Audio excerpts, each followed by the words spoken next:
নমস্কার সবাইকে, টেকনিক্স পক্ষ থেকে স্বাগতম। কল রেকর্ডিং কীভাবে করবেন দেখুন। যদি কল করে যদি রেকর্ডিং করেন তাহলে দেখবেন অন্যের মোবাইলে বলে দেবে যে আপনি কল রেকর্ডিং করছেন, এবং মোবাইলের সেটিং অপশন অন করলে অটোমেটিক কল রেকর্ডিং হবে। কীভাবে করবেন দেখুন।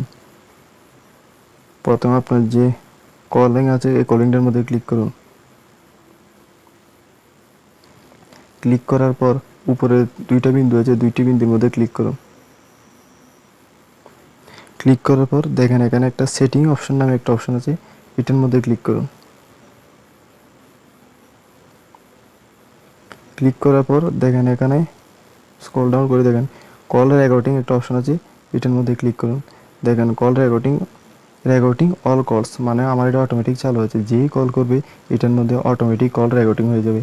আর আপনি যে কল করলে রেকর্ডিং অপশন চালু করতে হবে না, অটোমেটিক কল হয়ে যাবে। এবং সাবস্ক্রাইব করুন, লাইক করুন, সাবস্ক্রাইব করে রাখবেন, যেহেতু পরবর্তী ভিডিও সর্বপ্রথম আপনি পেয়ে থাকেন।